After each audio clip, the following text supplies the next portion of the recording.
Como que foi a adesão dessas pessoas mais vulneráveis à doença, né, ao isolamento? Porque é uma outra realidade, né? Quanto mais vulnerável, mais difícil esse isolamento, né? E é péssima, por quê? O que acontece? As pessoas, elas não sabem o que é a doença, e a gente tem uma política hoje, que é uma política de fica em casa, mas porque é uma doença, e essa doença pode matar, e as pessoas não podem ficar doentes, mas aí você tem uma figura que é a figura mais importante politicamente do país, que está saindo e está abraçando todo mundo na rua.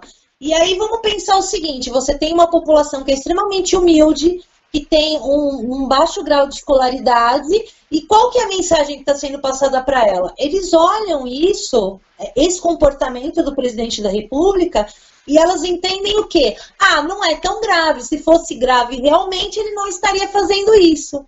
Então é lógico que impacta, ele sabe que impacta e ele faz de propósito porque é uma política genocida, entendeu? E é isso que a gente vem denunciando, porque essas pessoas, porque as pessoas que têm o mínimo de grau de escolaridade, que têm o mínimo, uma capacidade assim para entender o porquê que ele está fazendo isso, quais são os interesses dele, não saem de casa. Mas não é essas pessoas que ele quer que saem de casa, é justamente essa população mais humilde, mais carente. Então, o que a gente observou? Primeira e segunda semana, elas estavam com medo, realmente, e não saíam. E elas iam rapidinho, iam com máscara.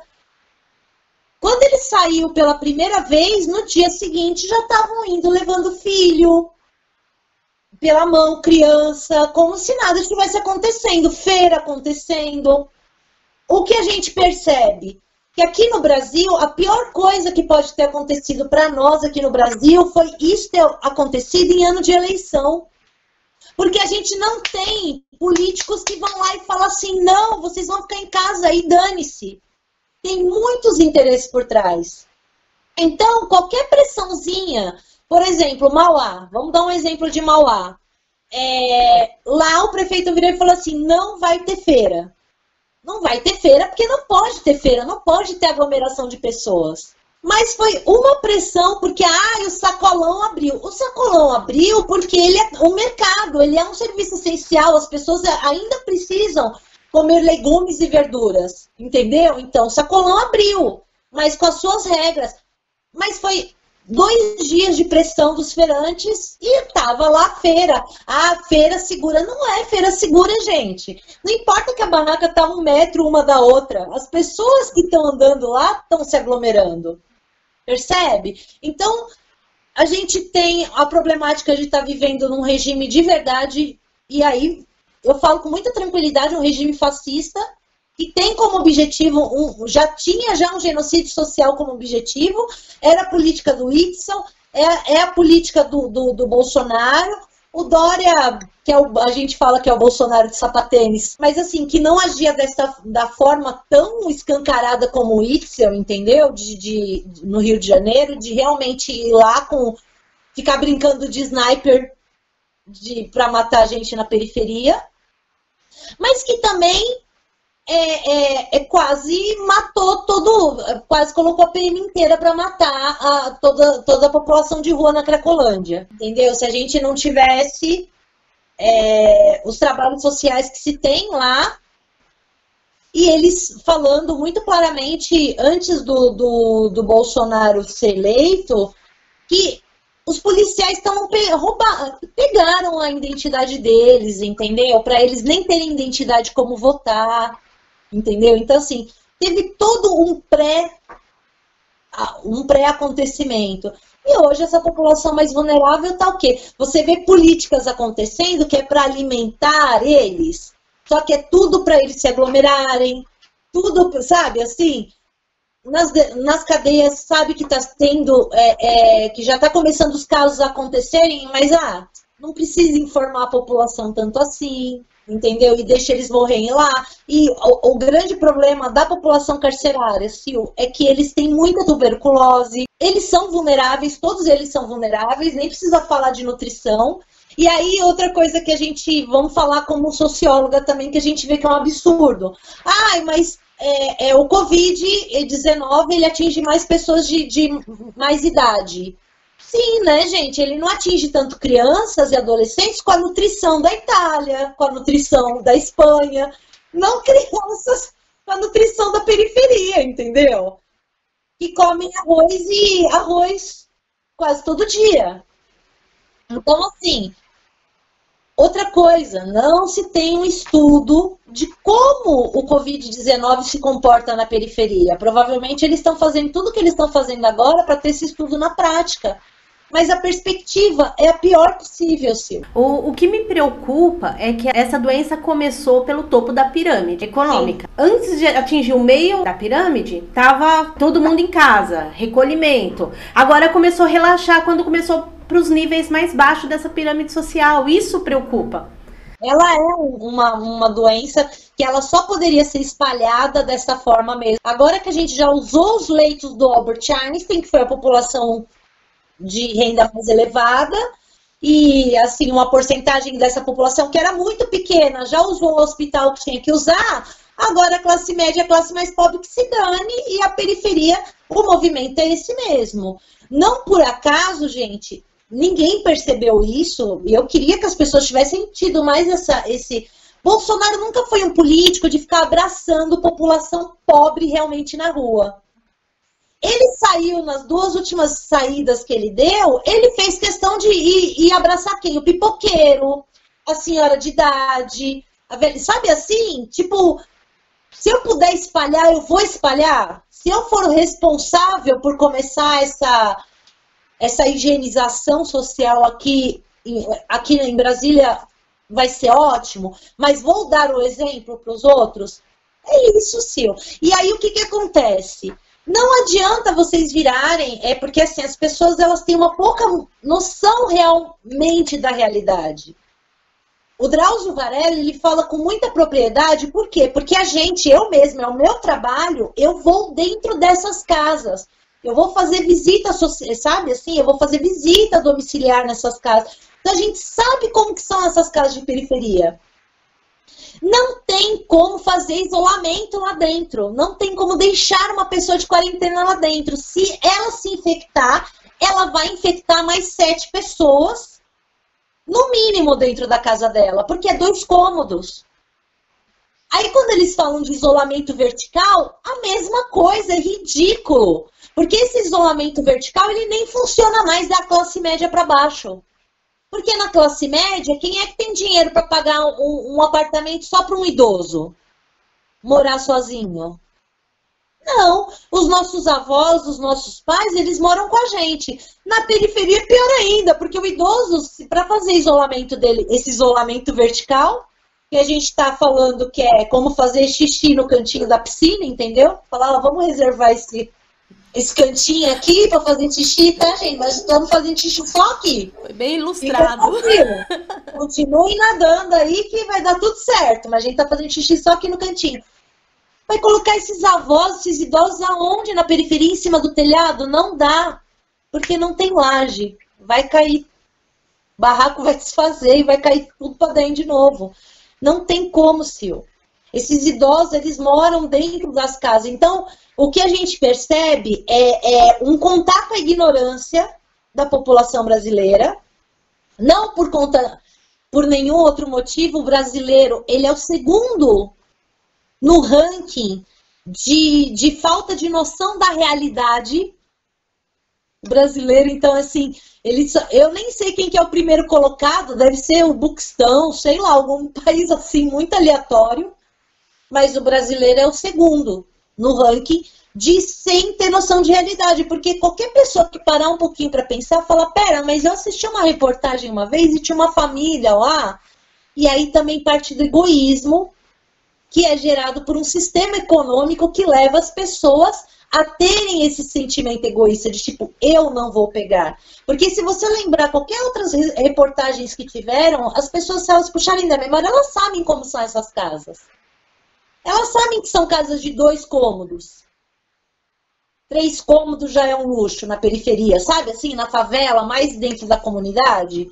Ela sabe como que é. Então ela sabe que quando o Bolsonaro ele tá falando de isolamento vertical, ele tá dando risada na cara dessas pessoas e falando assim, ó, gente, quem pode fazer isolamento vertical faz, porque o resto a gente quer matar. A realidade é essa. Só que o que a classe média esquece é que sempre dentro do capitalismo existe uma base da pirâmide. Eu posso matar toda a base da pirâmide, que quem tá aqui no meio vai para onde, Sil? Para baixo. E ela vai se tornar a base. Então hoje está muito confortável para quem se considera classe média falar assim, ah, não é comigo.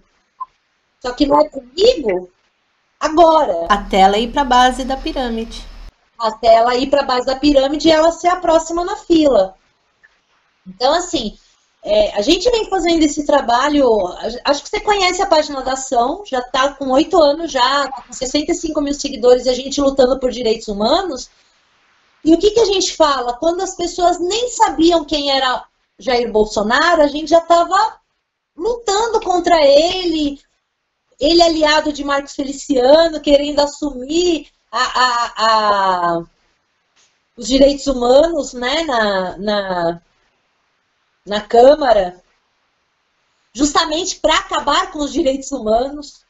A gente conhece a fala dele, a forma dele agir, o que ele pensa há muitos anos, entendeu? Então, se você pegar uma reportagem dele de 1989, eu acho, e ele falando que tinha que matar 30 mil, se tiver uma guerra civil e morrer 30 mil para ele tanto faz, ele não liga. Tem uma fala dele na Câmara dos Deputados falando que tinha que esterilizar a população mais pobre. Isso não é fake news, gente, por favor, procurem. Ele estava falando para a Câmara dos Deputados. Dentro da Câmara dos Deputados, não era uma live, nada, era ele falando, defendendo aquilo mesmo, que tinha que esterilizar a população mais pobre, porque não tinha como a população, eles, e ele se incluindo, ele acha que ele é super elite, ele é falando que tem que esterilizar a população mais pobre, porque não é justo a gente as pessoas ficarem pagando para manter essa população pobre. No seu trabalho, você visita a casa dessas pessoas. Como que tá as crianças no ensino, o ensino EAD? Tá vendo outra coisa que é fora da realidade? Gente, nem na Unesp tá tendo ensino EAD, gente. EAD é para quem tem dinheiro para pagar uma faculdade, porque teve dinheiro para comprar um notebook. Nas universidades federais, nas universidades estaduais, nas escolas públicas, eles até pensam em propor, mas não tem como. Quem tem dinheiro que ensina EAD, gente. A pessoa malemar, eles não conseguiram, muitos deles não conseguiram nem ter um celular para ter acesso ao auxílio emergencial de R$600 pelo celular, Sil. A gente vê que mesmo o pessoal que está com tudo regularizado ainda não foi aprovado isso. E quem não tá, que foi lá e precisava pegar esse auxílio emergencial e precisava ter acesso ao celular, eles não tinham, quanto mais fornecer um computador para que as crianças tivessem ensino EAD. Estão sem aula, porque não tem como se passar ensino à distância. Esse ensino EAD está funcionando para a escola top do top. E, sinceramente, não é o caminho. E as pessoas estão viajando, entendeu? O pessoal fala assim, ai, mas já tem que acabar a quarentena. Não teve quarentena, Sil. Não existiu quarentena. O que teve foi férias coletivas. Férias coletivas está tendo, entendeu? As pessoas estão em férias coletivas e está todo mundo passeando, entendeu? E os casos aumentando. Só que o governo não reclama, as pessoas não reclamam. Primeiro, é ano de eleição. O pouco que já está se tendo, a população reclama. É lógico que vai reclamar, Sil. É lógico que vai reclamar. O seu filho não reclama quando ele está doente e você fala assim, não sai da cama? Imagina uma população inteira que não é educada para isso. Que não é educada para pensar no outro, para pensar coletivamente. É lógico que vai reclamar. Mas, de novo, cabe ter governante que vira e fala assim, porque o que está acontecendo? Eles estão jogando, eles estão apostando, e eu estou falando como cientista política que eles vão perder, sabe por quê? Porque Dória, o Witzel, quem abrir agora essa quarentena vai ser conhecido lá na frente, não vai ganhar a eleição, vai ser conhecido como os políticos que permitiram que morresse milhares de pessoas quando eles puderam evitar. O Bolsonaro, mas o Bolsonaro vai ser conhecido como uma pessoa que deixou milhares morrer, mas ele gosta desse título. Mas eu te garanto que o Dória não vai gostar, por exemplo. Entendeu? Eu garanto que outros governantes não vão gostar. O Dino tá lá ralando, agora vai ter que responder um processo porque ele conseguiu trazer respiradores, entendeu? Pro estado dele. Porque ele importou, e aí o Bolsonaro achou uma brecha para, vamos... Meu, o pessoal não estava querendo deixar eles trazerem. E aqui a gente tem um ministro da Saúde agora que vira para nós e fala assim, que faz uma reportagem, não foi uma reportagem, né? Foi ele falando para o grupo dele, falando sobre investimentos de respiradores. Vai se investir em respiradores? Porque aí depois você não vai ter no que usar isso. Olha só a mentalidade da pessoa. A pessoa está preocupada de gastar um dinheiro agora com algo que vai ser usado só agora, só porque vai salvar vidas. Se olha que coisa inútil. Vai salvar pessoas. E depois a gente vai fazer o que com eles? Percebe como que isso, Sil, é capitalismo, né? Por que eles estão com esse fogo todo no rabo de deixar todo mundo sair de casa? Por causa desse auxílio emergencial. O que os comerciantes estão reclamando? Poxa, agora que o pessoal está com dinheirinho na mão, vocês não vão deixar eles saírem para gastar? Sendo que o auxílio emergencial ele foi criado para a pessoa não sair de casa, para ela ter como se manter. E eles querem, porque querem que essas pessoas gastem esses R$600 com futilidades agora e depois passem fome. Quando realmente precisar quarentena, porque eu não tenho dúvida, Sil, vai precisar da quarentena de verdade. Eu não tenho dúvida disso. Medidas mais drásticas deviam ser tomadas antes do carnaval, porque isso já era uma realidade no mundo, né? Imagina que em ano de eleição eles vão deixar de ter carnaval por causa de uma doença. Imagina, esse que é o grande problema. Se fosse o ano passado e tivesse acontecido a mesma coisa, não estou falando que o Brasil ia ser exemplo, nada, mas o comportamento dos governadores e dos prefeitos, principalmente dos municípios, já ia ser bem diferente. Porque o ano passado, a gente pode fazer o que quiser esse ano, que depois a gente tem um ano para fazer eles esquecerem as medidas que a gente teve que tomar, entendeu? E agora não, agora a gente vai ser o pai chato que tá mandando ficar dentro de casa. E a população, Sil, é assim, a gente briga, quando a gente vai informar a população, eu não tô falando dos bolsonaristas, não, porque eles realmente seguem essa mentalidade de genocídio social, entendeu? Eles têm plena consciência do que se quer. Eu não tenho dúvida mais disso, e quem tem é inocente. Mas o restante da população, que está desgastada por estar dentro, porque acha que está preso, não sabe o que é estar preso dentro de casa ainda, porque a gente não teve lockdown ainda, essas pessoas, infelizmente, só vão tomar consciência quando elas começarem a ver corpos na rua. E se o Dória ele começar a relaxar... Que é a tendência. Mesmo que seja daqui 2 semanas, primeiro que já relaxou um pouco, mas ainda tem 59% da população dentro de casa, né? Ou celulares, né? Que eu até brinquei, eu falei assim, nossa, que muito legal de enganar os pais, né? Deixa o celular em casa e ó, sai de rolê. Melhor pai o Dória, entendeu? Nossa, eu queria ter tido um pai assim, que era só deixar o celular e ó, sair de rolê. Mas enfim, 59%. Agora, quando ele abriu o comércio, abriu o shopping. Ah, fique em casa se você puder. Não, não posso, eu quero ir pro shopping. Quero encontrar com a minha galera, quero... Gente, pra que a pessoa vai sair de casa se não for para ir para uma aglomeração de pessoas? Porque se vai abrir comércios que não são essenciais, vai todo mundo... Olha 25 de março como já fica normalmente, gente.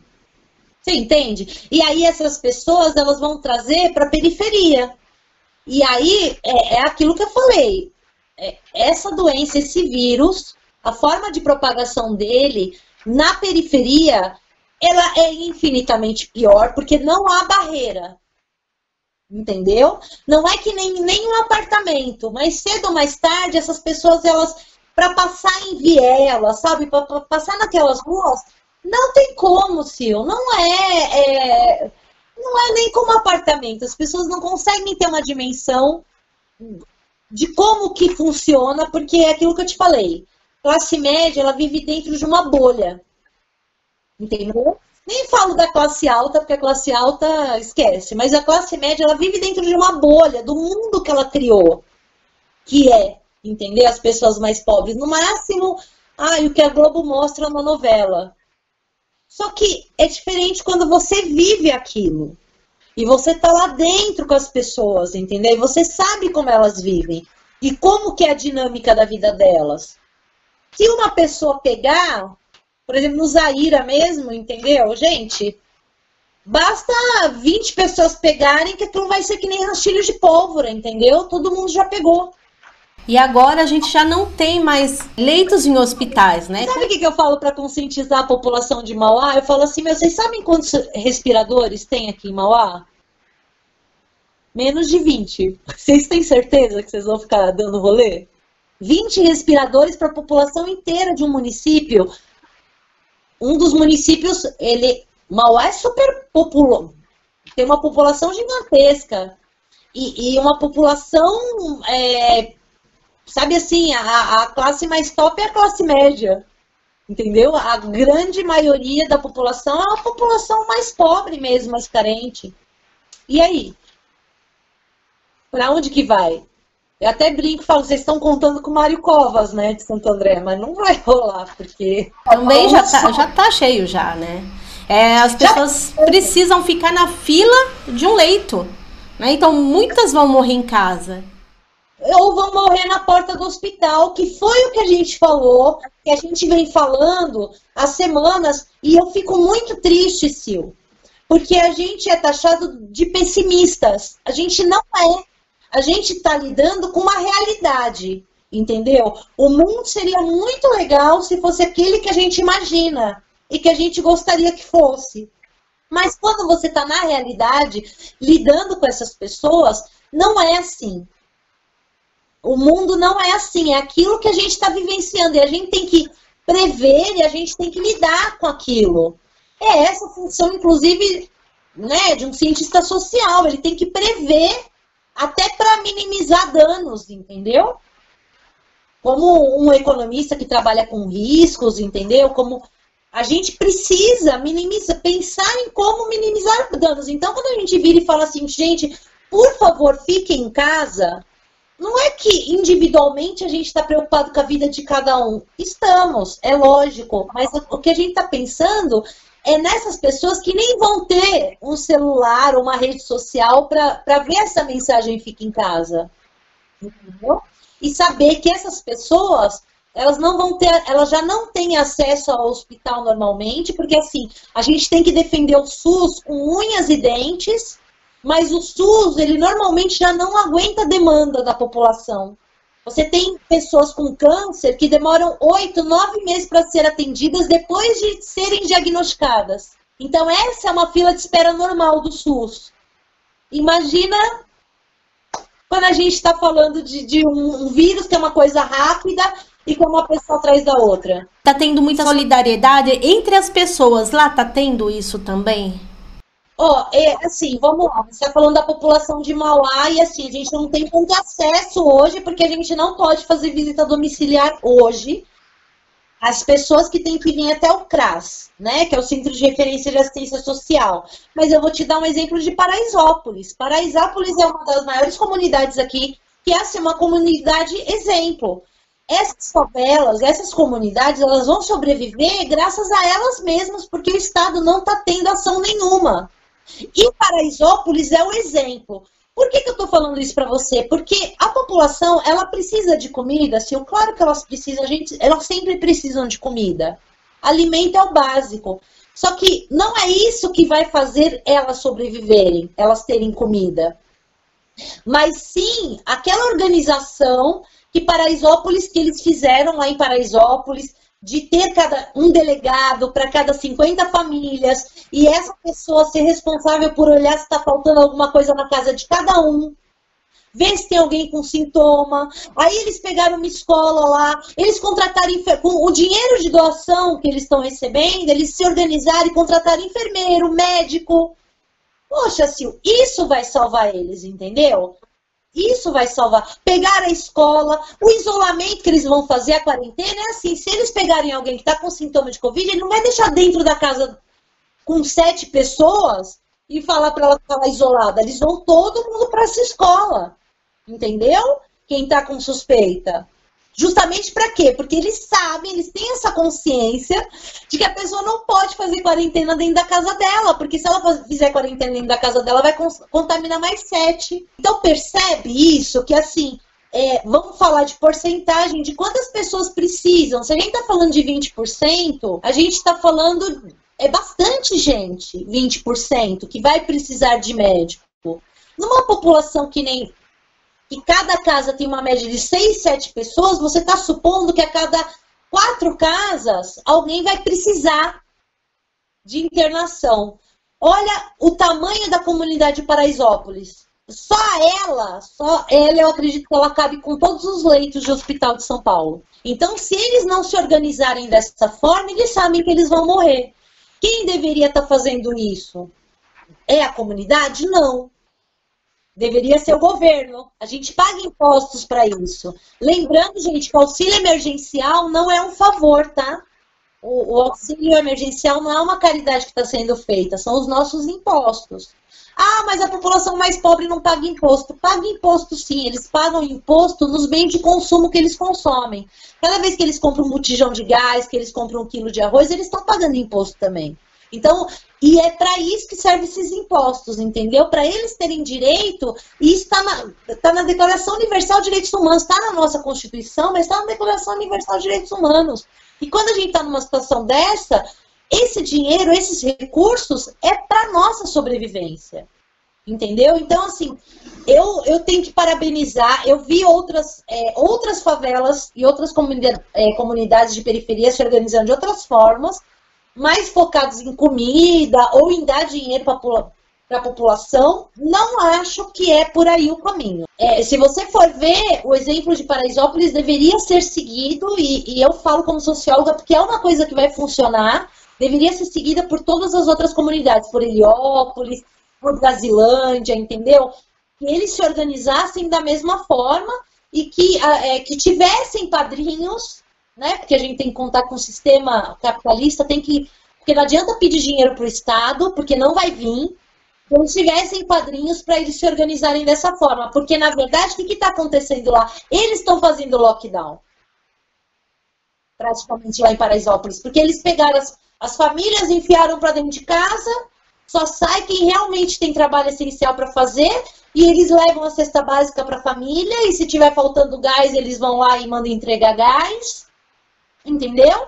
Pegam a população mais pobre mesmo, aquela que não tem recurso, sabe, aquela que tem que sair todo dia para fazer um bico para comprar comida, e garante que ela vai ter comida, e ainda fica lá, sabe, cada delegado, e aí você vai falar, e o que eles estão ganhando com isso? Sim, eles não estão ganhando nada, a única coisa que eles estão ganhando por trabalhar às vezes 20 horas por dia, é garantir que a família dela também vai receber esse cuidado. Você está garantindo que a tua família vai ficar bem, porque você sabe que as outras famílias estão bem. E todo mundo deveria, e eu acredito que isso vai mais cedo ou mais tarde despertar essa mentalidade na população.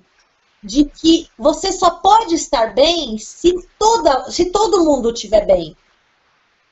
O pessoal fala de índice de violência, Sil, mas eles esquecem que o índice de violência está diretamente relacionado a pobreza, a desigualdade social. Mas traficante, então, você vai nas comunidades e você vira e fala assim, olha, ou você tenta a sorte da roleta russa de estudar numa péssima escola estadual, tentar entrar numa universidade, ou você ganha dinheiro sendo traficante. Qual que é a carreira mais fácil, mais promissora e que vai ajudar os pais dessa criança, desse adolescente na hora?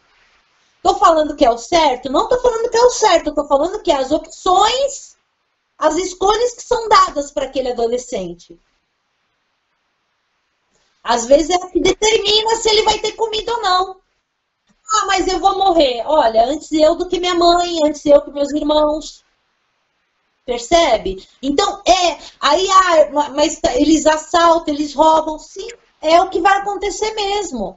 Porque você vai tirando todos os recursos de uma pessoa, se você faz elas trabalharem de forma até inconsciente, ela vai trabalhar para suprir os instintos mais básicos dela, porque ela está vivendo para sobreviver. Ela não está mais vivendo, ela não está curtindo a vida, ela não está aproveitando a vida, ela está sobrevivendo. E na sobrevivência, ela faz o que ela for preciso para ela sobreviver, entendeu? Então, é isso que a sociedade oferece.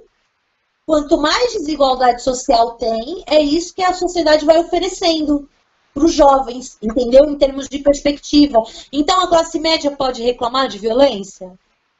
Não pode, porque ela está apoiando o governo que faz isso. E está aplaudindo. E está achando bonito.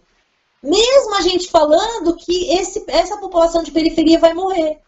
É a empregada, é a pessoa que te atende na loja, é o rapaz da padaria. Então, percebe como as pessoas, elas são tão egoístas que elas não percebem que esse vírus vai chegar nelas de qualquer jeito? Você acredita que depois, quando tudo isso passar, vai se valorizar mais a ciência? Eu espero, Sil, e eu acho que assim, tem como, porque eu acho que, qual é o problema? A gente não pode valorizar só a ciência pela ciência, porque também a gente se torna muito frio e racional. Eu acho que um tipo de pandemia dessa, que está sendo comparada pelos países europeus como mais grave do que uma Primeira e Segunda Guerra Mundial, ela vem desenvolver o humanismo, a espiritualidade das pessoas, junto com a ciência, junto com coisas... E aqui no Brasil, eu acho que as pessoas têm que passar um pouquinho mais, porque, gente, em que momento, Sil, que alguém vira para você e fala assim, a sua filha está com, vamos dizer um exemplo, sua filha está com câncer. Aí as pessoas viram para você e falam assim, sabe aquele remédio para HIV? Que tem efeitos colaterais terríveis também? Olha, ouvi dizer que é bom. Ou fulano, que não é cientista, não é médico, não é nada, falou que é bom. Tenta. Você dá para o seu filho? E hoje está se fazendo isso. Da forma mais enlouquecedora do mundo. Imagina, cloroquina, gente, dá para as pessoas como se fosse a S infantil. Antes ele tivesse falado que a S infantil era bom, porque pelo menos é gostosinho. E todo mundo ia estar com sangue fininho, entendeu? Não ia fazer mal, entendeu? Uma S infantil por dia nunca faz mal para ninguém. Mas, remédios fortes. E por que está sendo feito isso? Sabe por quê? Interesse comercial. Não sei quem lá que é ligado ao Guedes, que é ligado a eles, fabrica isso aqui no Brasil. Olha como esse povo é doente. E pior ainda, a população vai lá e ele falou, mas porque ele falou, eu vou tomar. Mas em que momento, em que momento você sendo minimamente racional, você vai jogar com a vida das pessoas que você ama dessa forma? Você não joga, entendeu? Então, assim, se vai ter uma valorização, eu espero que sim, mas eu acho que essa valorização da ciência, infelizmente, assim como a valorização da própria vida, infelizmente vai ser pela dor. Eu acho que a humanidade teve muitas oportunidades de aprender pelo amor.